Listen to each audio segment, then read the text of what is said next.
LLB का एक छात्र राजनीति में आते ही सुपरहिट हो गया। पहले वो विधायक बना, फिर 4 बार सांसद के लिए भी चुना गया और अब विपक्ष की पूरी जगह ले ली है।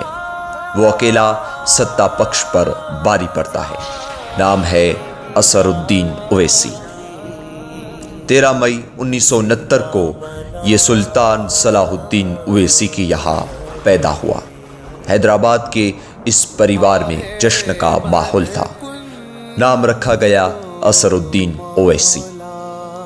ओवैसी को राजनीतिक विरासत उनके चाचा और उनके पिता दोनों की यहाँ से मिली है। आज असरुद्दीन ओवैसी ऑल इंडिया मजलिस-ए इज्तिहादुल मुस्लिमीन के अध्यक्ष हैं। वो पिछले 4 बार से सांसद चुने जा रहे हैं। साल 2004 में पहली बार हैदराबाद से सांसद बने और तब से लेकर आज तक जीत उनके कदम चूम रही है। लेकिन जब ओवैसी की बात करनी हो तो बात AIMIM की भी होनी चाहिए। आज़ादी से पहले AIMIM को भारत विरोधी संगठन माना जाता था। एक ऐसा संगठन जो मुसलमानों को भड़काता था। लेकिन साल 1957 में इस पार्टी का रंग रोगन हुआ। पार्टी ने अपने आगे ऑल इंडिया नाम जोड़ लिया और इसका मतलब ये हुआ कि भारत के साथ उनका कदम से कदम चलने के लिए तैयार हैं। MIM ने जब अपने आगे ऑल इंडिया का शब्द जोड़ लिया तब पार्टी के अध्यक्ष हुआ करते थे कासिम रिजवी। कासिम रिजवी पाकिस्तान चले गए। उसके बाद MIM की डोकपार ओवैसी परिवार को मिल गई। अब्दुल वाहिद ओवैसी 11 महीने तक जेल में ही रहे। उनके जेल जाने के बाद सत्ता आ गई सलाहुद्दीन ओवैसी के पास। सलाहुद्दीन ओवैसी यानी असरुद्दीन ओवैसी के पिता। 1960 में सलाहुद्दीन ओवैसी हैदराबाद नगर पालिका के अध्यक्ष चुने गए और देखते ही देखते वो विधायक बन गए। साल 1984 का भी दौर आया जब पहली बार सलाहुद्दीन ओवैसी को हैदराबाद का संसद चुना गया। पार्टी में परिवार की विरासत को आगे बढ़ाने का सिलसिला जारी था और अब सत्ता आ गई असरुद्दीन ओवैसी के पास। साल 2004 में सलाहुद्दीन ओवैसी ने असरुद्दीन ओवैसी के लिए हैदराबाद की सीट छोड़ दी। 2004 में सबसे पहले असरुद्दीन ओवैसी ने लोकसभा का चुनाव लड़ा और जीत गए। तब से लेकर आज तक लगातार असरुद्दीन ओवैसी सांसद बनते आ रहे हैं।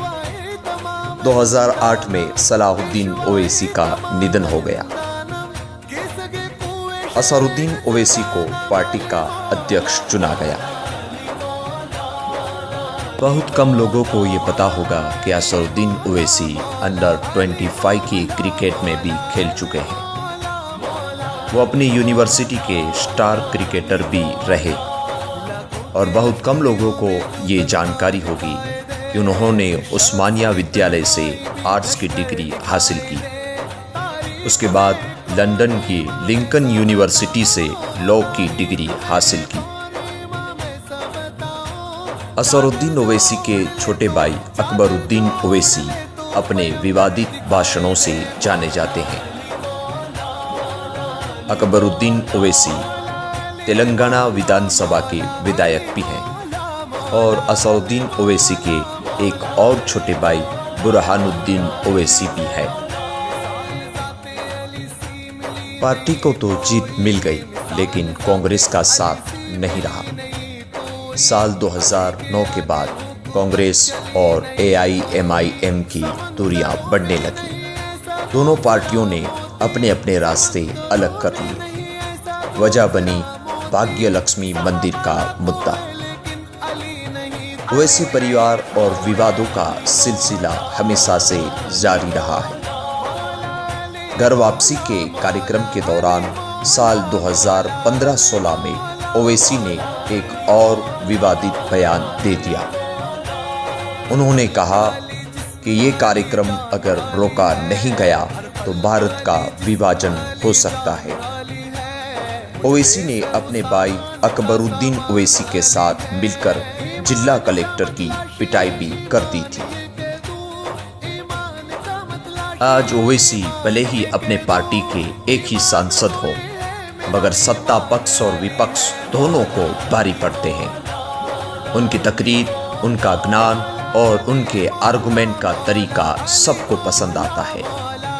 यही वजह है कि चाहे सत्ता पक्ष हो या विपक्ष, जब भी किसी तकरीर में अकबरुद्दीन ओवैसी के भाई असरुद्दीन ओवैसी शामिल होते हैं तो सब ठहर कर उनको सुनने लग जाते हैं।